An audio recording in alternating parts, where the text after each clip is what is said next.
Hey everybody, and welcome to episode 5 of the Culture Shocks podcast with Frederick and Stefan. Today it is just Stefan because Frederick's actually up on a ski trip. What's up, guys? This is Fred. This week I'm in Åre, which is like the number one skiing resort in Sweden. It's negative 22. It's pretty crisp, not gonna lie. And unfortunately I cannot join Stefan for the podcast this week. But better believe, next week I'll be back for some culture shocks. Now we're gonna enjoy life. See ya!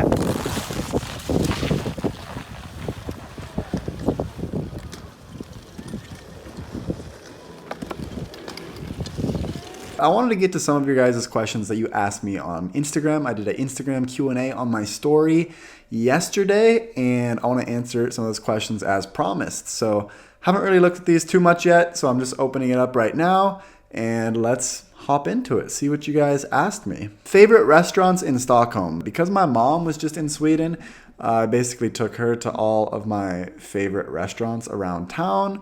Went to La Neta for some tacos, for some Mexican food. Went to 800 grader, my favorite pizza place in Stockholm. There's a lot of good burger places. I actually have 2 favorite burger places, Barrels and Gamla Stan, but they're closed right now. I don't know if they're doing construction or because of the pandemic. So I took her to my other favorite burger place in Östermalm, BAP. Burgers and Pastrami. That's a really, really good burger place. I had the truffle burger, and that's pretty tough to beat. I also took my mom to my 3 favorite cafes, and that was Mr. Cake, Lillebror, and Tösse. What made you stay in Sweden after you and Lynn broke up? I sort of just feel like I have my whole life here. I have my friends here. I have a job here. I do want to get an EU citizenship because I prefer living in Europe to living in the US, and Sweden's a country that it meets all my needs. It has everything that I love and enjoy, and I've been pretty vocal about the fact that I do not like winter. But I mean, I can always find a place in Southern Europe to go down in the wintertime and get my sunshine fix and sort of break it up and then come to Sweden the rest of the year. I think for me, that's the ideal solution. Why did you decide to accept a job from Sweden? Well, at the time, it was like the perfect scenario because I had been dating a Swedish girl for 9 months, and then she left the US and we weren't together, but we were still talking pretty much every day, and she was wanting to get back together with me. And I didn't like the idea of long distance, but I was also really wanting to travel. I was doing my master's in teaching at the time in the US, and everybody in my class was older. They were settling down.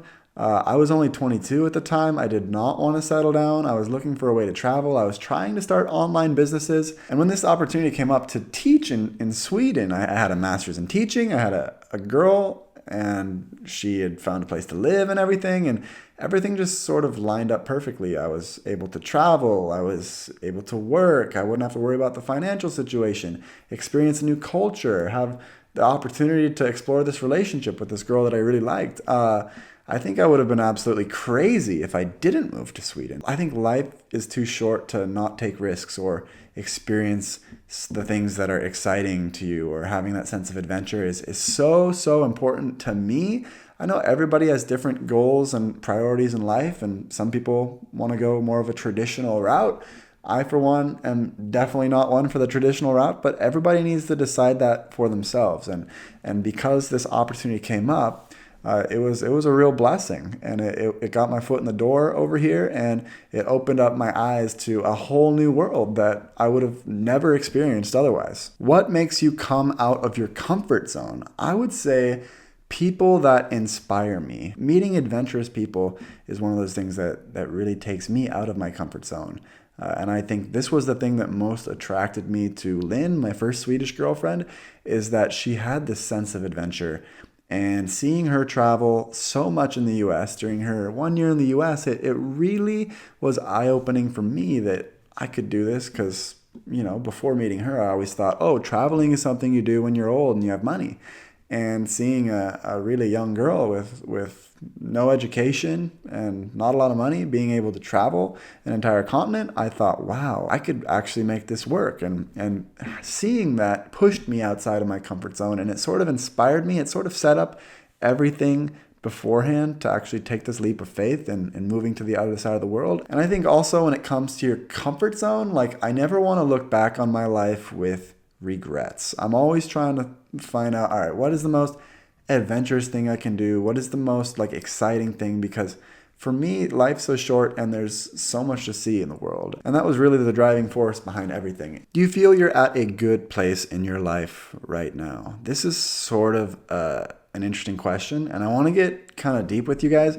For me, I sort of have that personality of always looking ahead, always looking at the next big thing, always trying to push myself.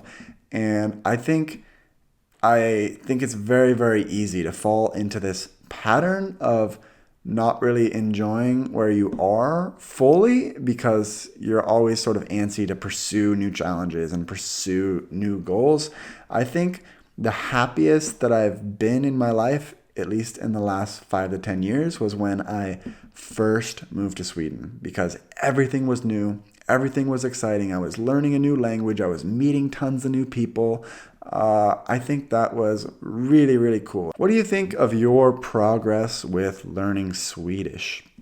It was interesting because before I moved to Sweden, I really, really put a ton of effort into learning the language. I was spending like 3 to 4 hours every single day on Duolingo for probably 4 or 5 months before I moved here. Now, I wouldn't say I put a whole lot of effort into learning Swedish because I feel like it's gotten to the point where I'm happy with it. It's not perfect. I don't speak like a native, but I'm able to communicate anything that I want to. And that was always the goal for me from the beginning, was to get to that level where I can say whatever I want. I can express myself fully with no reservation and understand everything that's going on around me. And now that I'm there, I'm sort of wanting to add more languages to my list of languages. I'm really trying to learn Spanish right now. I do spend a lot of time doing Duolingo, watching Spanish TV shows, but it's only sort of given me that base, those basics. And I think like having that base is really important, but for me to really learn, I think I got to spend some time in a Spanish-speaking country, and that's something that I do want to do in the future. Are you still friends with Lynn? I am friends with Lynn. I don't see her very often. It's probably been like 6 months since I seen her, but we keep in touch. We call each other maybe every other month and just talk about how things are going. And the last question for this episode of the podcast here today, do you feel you are more like a Swede or American now after these years that you've spent in Sweden? That's a good question. I would say I definitely feel American because, that's my entire first 22 years of existence growing up and really being involved in that culture. But also, because I came from a European family, I've always sort of felt a little bit different than a lot of these stereotypical Americans. And, everybody's different. I would say politically, religiously, philosophically, I feel much more Swedish, but I think I was always sort of aligned more with how people in Sweden think in that way before even moving here. So I would say that I was already more Europeanized than the average American per se. Would I say I'm closer to the average Swede or closer to the average American? I would say I'm definitely somewhere in the middle, but I would say actually, because I was already leaning a little bit on the European side of things, I would say I'm probably more Swedish now. It's maybe even tipped the scale even more in that direction. It's sort of like the perfect mix, I think. I really, really like Swedish values and Swedish culture, and I really do feel like I fit in well here. But I will always be an American at my core because I was born and raised in that country, and my entire family's there, and it was crazy when my mom would come and visit me, and she hears me speaking Swedish, a completely different language, and nobody else in my family can understand that. So I don't think I'll ever be one or the other, but I think I'm always going to be just a little bit of both. So that's going to do it for this episode, guys. I hope you didn't miss Frederick too much. If you like to leave mean comments, Well, because Frederick wasn't on the episode here today, you can just leave them from me instead. I can handle it. Don't worry about it. Hit that like button if you enjoyed this video. And we look forward to seeing you guys so much when Frederick is back next week.